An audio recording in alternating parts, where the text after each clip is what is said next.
So welcome everyone. This week's parsha is Mishpatim, and the subject today is white lies and black truths. But first, I want to show you a picture and ask you who this person is. Pinocchio, I guess. No, not this one. Wait, this is just the title page. Wait, a real person. Any guesses who this person is? No. Okay, he's not that famous. Even if I add Professor of something. a what? Professor of something. Okay. Now you see a picture with some hints. No, Carosa, something. He made up. He wrote things, but he took it from somebody else. He lied. Oh, mother, you're spoiling my class. Oh, I'm sorry. No, that's great. It's great. Yeah, I'm gonna get to him. So he is Fritz Kreisler, an Austrian-born American violinist and composer, lived in the early part of the 20th century, and he both was a great violinist himself and wrote pieces of music. And I'm going to ask pieces of music whether what we call the pieces that he wrote are his claim to fame or claim to infamy. Okay, so that will depend on our analysis of a verse in our parsha, which, as my mother already hinted, talks about lying, fraud. When is it okay to fudge the truth? When it's unacceptable? So that's just to tease you a little bit, and we're going to get to his story. It's a fascinating story of what he did, what he claimed, and then what was later revealed, what was the truth. Okay, so let's go to our parsha. Our parsha is one of the laws, a lot of laws in our parsha. It's called Mishpatim, rules, laws. That's the meaning of the word. I'm going to mute everybody because I hear a lot of sounds. So if you want to talk, then just unmute yourself. So the verse says, Midvar sheker tirchak, in Exodus chapter 23, verse 7. How would you translate it? Any suggestions? From the matter Yes, from the matter of, yeah. You go run far from the truth. I mean, from a lie. From a lie. Okay, excellent. So stay far, tirchak, rachok, from a lie. Okay. But now when we go and look at translations, we see that they talk about something, it still has to do with lying, but very specific type of lying. So let's look at our first one. JPS, the Red Chumash, says, keep far from a false charge. Now, what context is that? That's courts, right? That's a false charge. They understand this to be, we're talking about the court system, and don't lie in court, or don't bring false charges, or don't convict an innocent person. Maybe don't lie in court.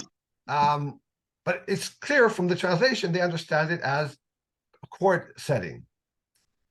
But Professor Fox, in his translation, he sticks to the words themselves and says, like someone suggested here, from a false matter, you are to keep far.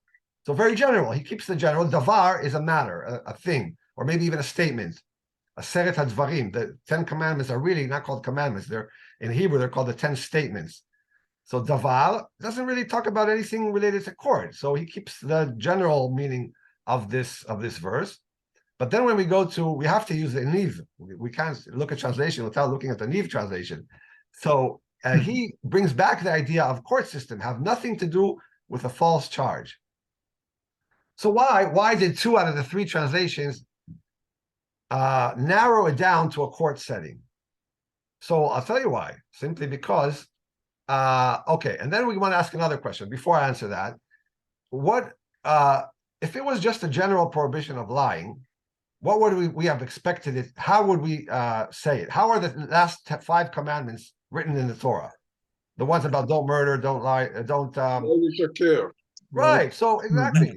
So Aaron said the Torah, if it was just don't lie, should have said something like lo teshaker, or in plural, lo teshakru. So right, it's different than lo tirtzach, lo tinaf. It's said in a very different way. So is it make it broader or does it make it narrower? The fact that it's said in this way, midvar sheker tirchak, and not lo teshaker, does that mean we should narrow it down, or maybe with the opposite? We should say, be as far as you can. Don't touch lies with a 10-foot pole. Not just don't outright lie, but don't even come close. Don't even fudge the truth a little bit. Right? We can do it. We could see this in 2 different, almost opposite ways. But now it wouldn't be fair to look just at the verse. We always have to look at context. And so context, this is what, so now we do have another place in the Torah that the Torah does say lo teshakru, and this is in Vayikra. So maybe because we already have that prohibition, that's why the translations and the commentaries, we'll see, they said the one in Mishpatim, the one in Exodus, that's talking about a specific situation in court. So this is really modeled after the 10 Commandments, this one. Velo teshakru ish ba'amito. Okay, and so now when we look at, now do you see the context? Do you see the slide that has the verse before and after? Or no? Yes. I don't know. Yes? Okay. So let's read it. Lo tateh mishpati v'ncha berivo. That's verse 6. And then midvar sheker tirchak. And then v'nakiv et tzadik al ta'arog ki lo atzadik rasha. The second part of the verse 7. And in English? Any volunteer to read the English? You shall not subvert the rights of your needy in their disputes, have nothing to do with a false charge, and do not put an innocent or honest person to death, for I will not acquit the guilty. So now we see why the translations went into the court setting, because the verse before, the verse after are talking about different situations where lying would subvert the truth, would subvert justice, and we have to stay as far away from that as possible. And that's why they took these 3 words and explained it as, this is not just about generally lying. This is about lying that has terrible consequences by either convicting the innocent person or acquitting a guilty person. And it seems from the second half that it's more talking about falsely charging, in other words, wrongful convictions, right? Because the next part of that verse is, don't kill an innocent person, don't use capital punishment against someone who didn't commit a crime, because God knows that he's innocent and he won't let that go unanswered. So the Midrash takes this even a step further. And why? Because in a court setting, people's lives are at stake, people's livelihoods, even if it's a civil trial. This is not, putting a price in the wrong price on the product in the supermarket, or overcharging people. This is something that can totally destroy a person when you get to court. And so that's why we have. I found this funny poster on the internet. Do you swear to tell the truth, the whole truth, and nothing but the truth? Hell no. My mother told me never to swear. So we make witnesses swear because truth is so important for carrying out justice. And so the Torah, when the Torah says midvar sheker tirchak, it's reinforcing this idea that we must ensure that all the witnesses are saying the truth, but not just the witnesses. So we're going to see that the Midrash in our commentaries understand it to be an instruction to judges, mainly to judges. And what could happen is that, so we have in our system today, the American system, an adversarial system. So theoretically, even if the judge knows that a witness is lying somehow, if the lawyer for the defendant didn't bring that up, didn't disprove him, he has to just follow what was presented in court. And if that means convict, he should convict, right? He's supposed to stay neutral and not be an advocate for the defendant. But the Jewish way of looking at it is different.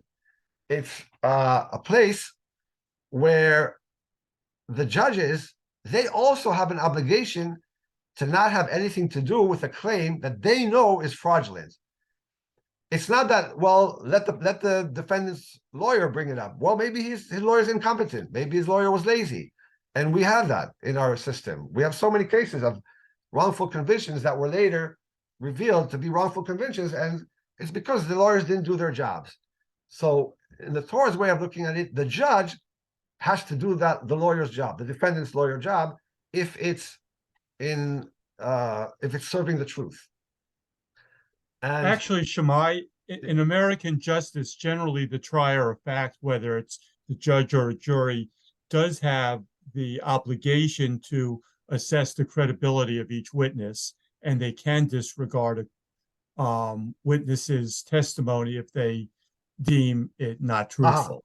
okay, so I guess it Right. follows the rabbinic law. yeah, so it does follow the rabbinic law. So very interesting. So let's see more how the rabbinic law phrased this idea that how judges need to be actively involved in the trial. And here's what they say. Shammai, I know that sometimes I see the judge, when judge suspects that the witness must be lying, judge said, I just want to remind you that you are under oath. Yes. So there's ways that he can he can warn the witness about lying, and the judge also has to from where is it derived that a judge should not engage in advocacy for his own statements and devise various pretexts to justify his erroneous rulings? It is derived from the verse, distance yourself from falsehoods. So in this, what are they talking about? Let's say a judge is very overzealous in prosecution. He's a very, let's get harsh on crime kind of judge. And so he shouldn't use his position as a judge to and then use pretext to promote policies that it's not his job to promote. He's supposed to just judge the truth. What happened in this case? And not to say, I'm going to send a message to everybody about and be harsh on crime or on people who are brought to my court. Right, or the judge shouldn't believe police officers over civilian witnesses, which is kind of a corollary to what you're saying. Right. And here's exactly what Gary is talking about. So the Midrash Rabbah and Shemot actually brings a very colorful way of showing that principle. So let's read it together. From where is it derived that in a case where a judge who knows that the witnesses testifying before him are lying, with regards to the verdict, the result will be that it is fraudulent, that he should not say, since the witnesses are testifying and he cannot prove their deceit, I will decide the case based on their testimony and let the chain of culpability for the miscarriage of justice be placed around the neck of the false witnesses. So he's sure that they are false witnesses, but he can't actually nail it down. He doesn't have the defense failed to provide that piece of DNA to show, or failed to provide the alibi witness, or whatever it is that the judge could have used it to support acquitting the person. Well, he's obligated to do that. How do you know? Distance yourself from a false matter. You know that they're lying, so you have to do the job of making sure the person will be acquitted, the defendant will be acquitted. You can't say this is especially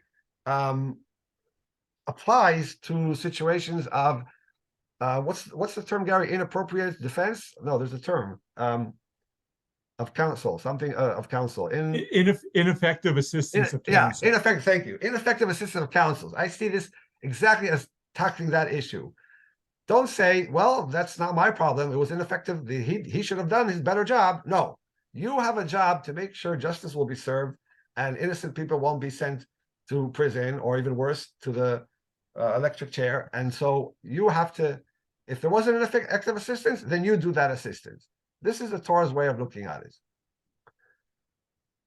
Now, let's talk about situations of where it's not so cut and dry.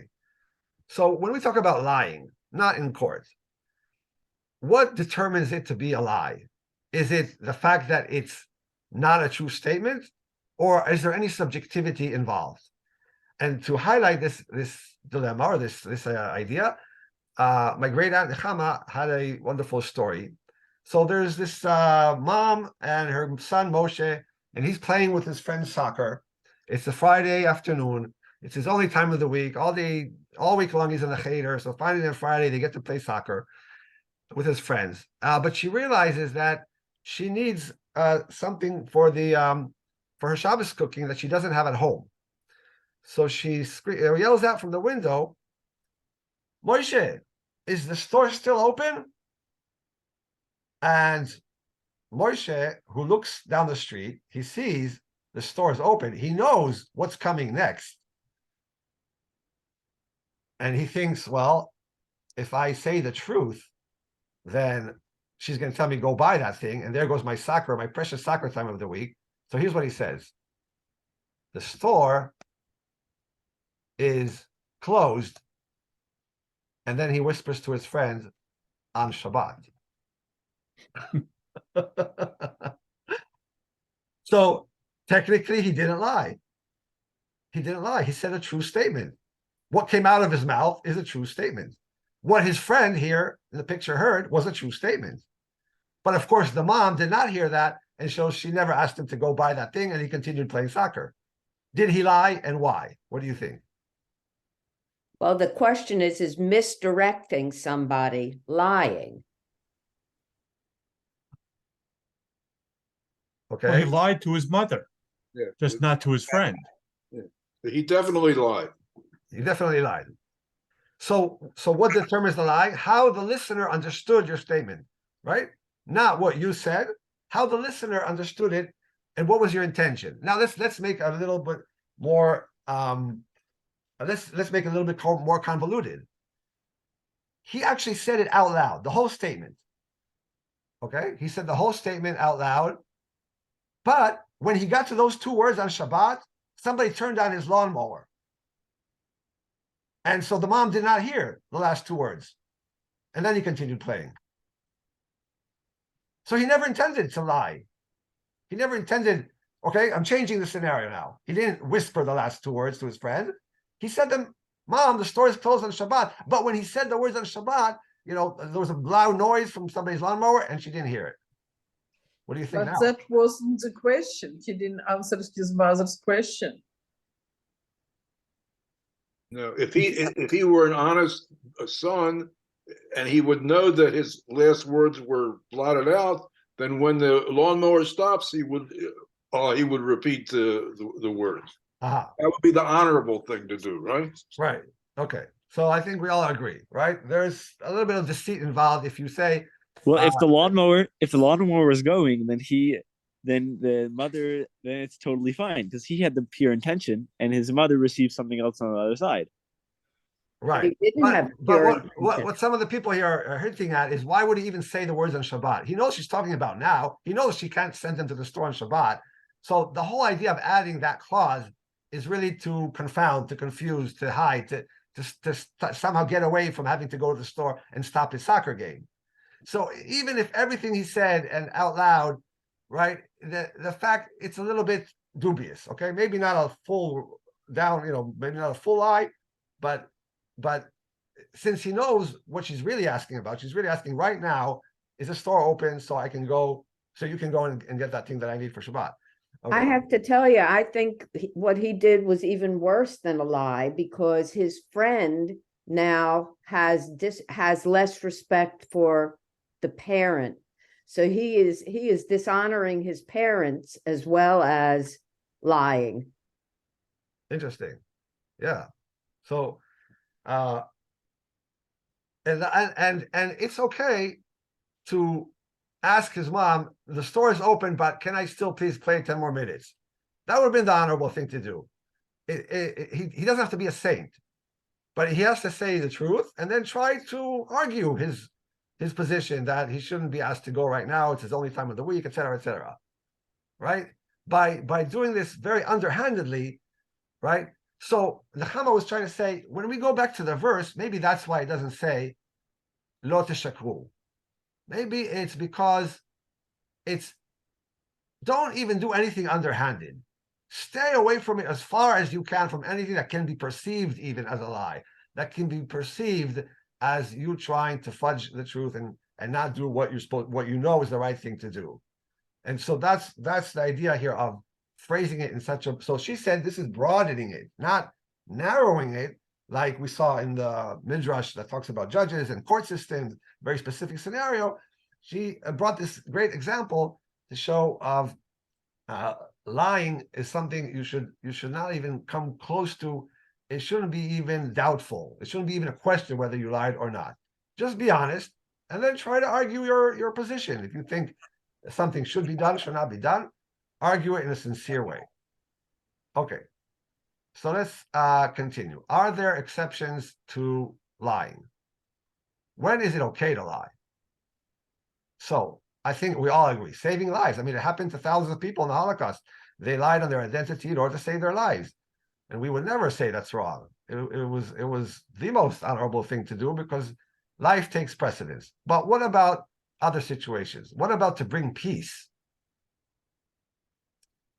What about lying in order to Yeah, Aaron did that. So he's praised for that. Oh, so you're going to Aaron, right? He's known for doing shalom bayit between man and wife, between man and his neighbor. But I would say we can even go to the Torah, and God itself was doing that. And I'm referring to the story of God, Abraham, and Sarah. So let's look at the text. And the question is, did God say a white lie? So what am I talking about? I'm talking about when the three messengers came and told Sarah, you're going to conceive and have a child. And Sarah left. And then denied she left. She denied she left.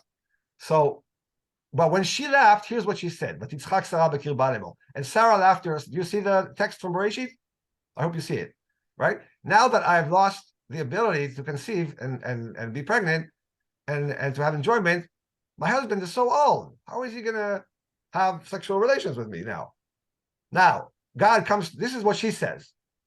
God hears that, and he comes to Abraham and he says, then Adonai said to Abraham, why did Sarah laugh, saying, shall I in truth bear a child old as I am? That's not what she said. She said, my husband is old. It's the husband's problem, yes. Right? But now God is talking to Abraham. So what does Rashi say? Look on the right. Scripture, God, in relating her words to her husband, alters them for the sake of peace. For she had said, my husband is old. Vadonizakin, right here.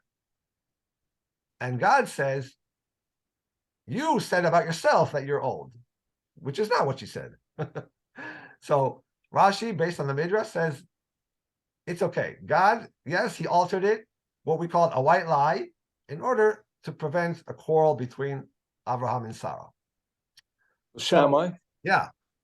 At a funeral, we're also allowed to embellish, if you don't want to use the word lie, about a person's qualities and what they achieved. Absolutely. And I think that's part of the idea of peace, bringing peace to the world, and not bringing, not because that could cause, a lot of problems if you said things that might be true, but would offend the relatives. Absolutely.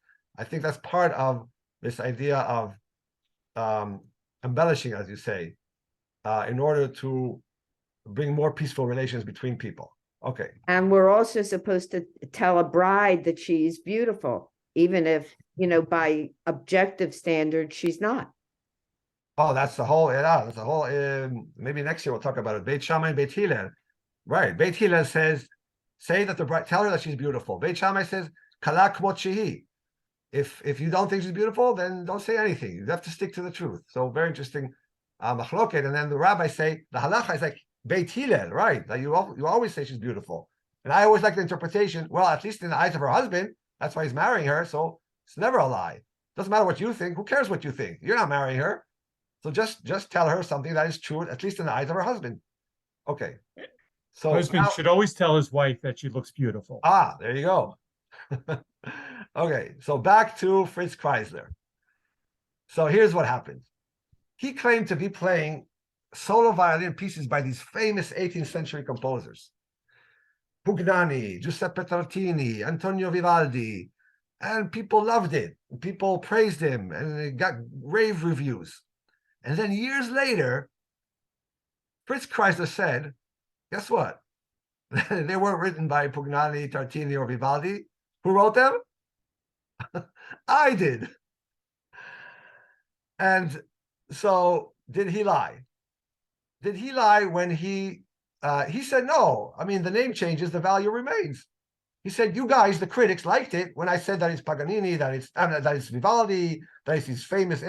So just because now I'm telling you that I wrote them, that shouldn't change your opinion.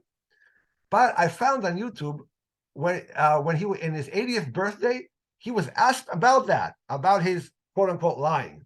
Let's hear him explain himself. I think it's fascinating. So I'm going to share this interview where the interviewer asks him, we all know your famous story, and could you please tell us why? Why'd you do it? So let's hear Fritz Kreisler in his own words. Most often, Fritz Kreisler, we congratulate those whose birthday is being celebrated.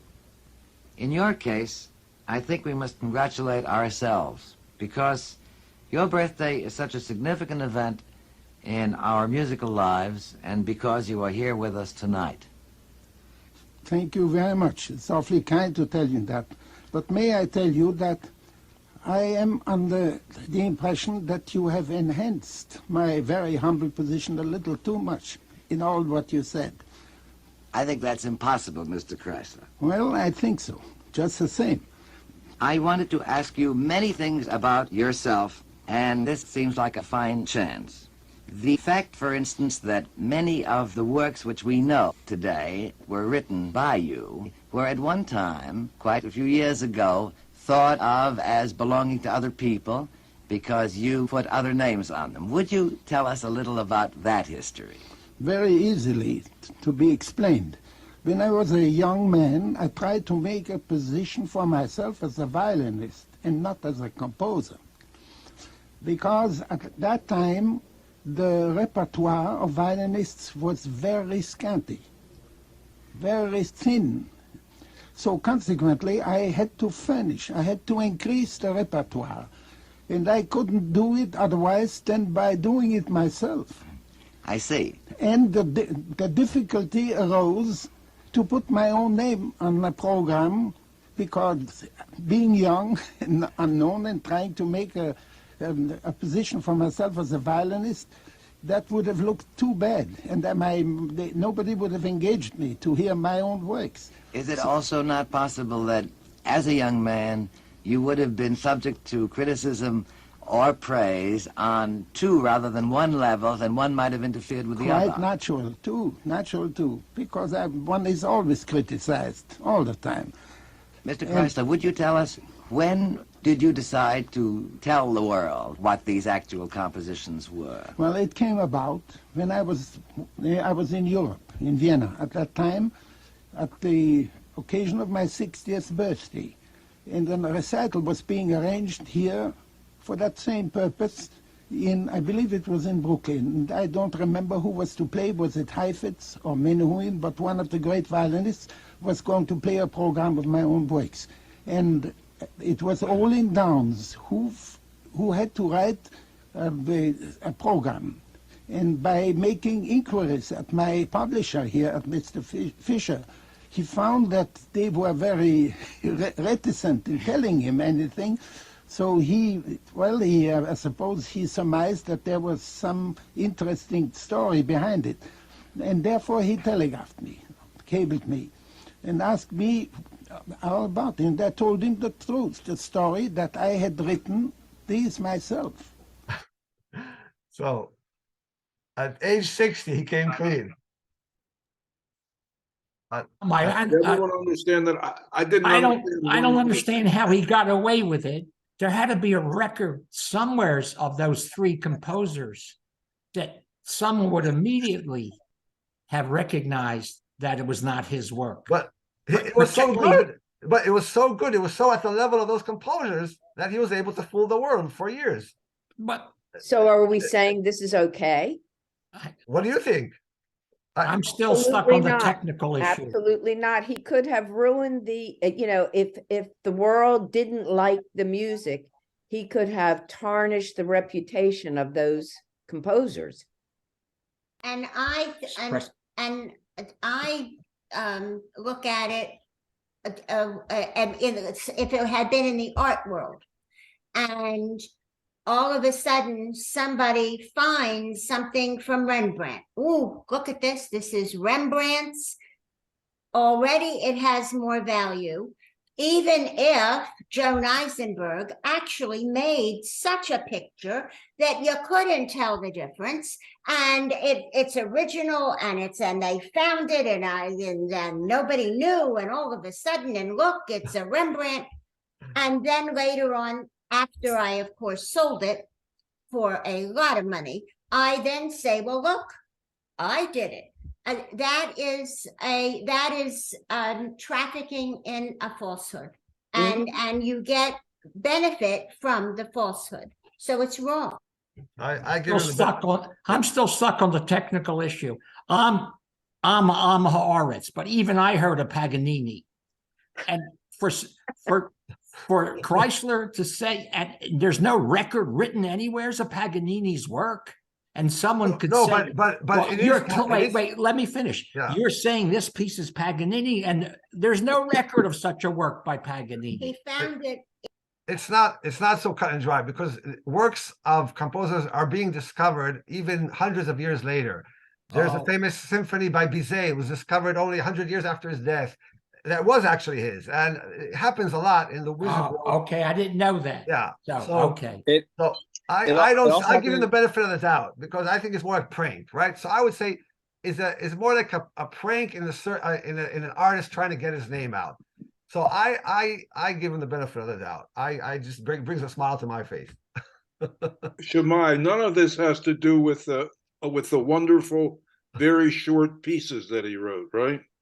You know, the the Love's Joy. Now those were his. Yeah, right. Yeah. That's something separate, right? That's separate. Yeah. Next time we'll hear a piece by him. All right. So let's end here, and thanks all for. All right. Can I share one story? Yeah. Also, that this also happened similar in our Talmud classes here. We learned about a similar case with the Talmud Yerushalmi is only on 3 of 6 tractates on the Mishnah. And in the beginning of the 20th century, a publisher came out and he said he found the long lost tractate of Yerushalmi on the tractate of Kodshim. And also people believed him. And it turned out, like, many big rabbis of the generation believed him. But then people realized that it was a fake because he used names that didn't exist anywhere else. So it's also another example of someone writing very similar to the Fritz Kreisler story. Yeah, thanks for sharing that. All right, thank you all for joining us today. That was very good. Thank you.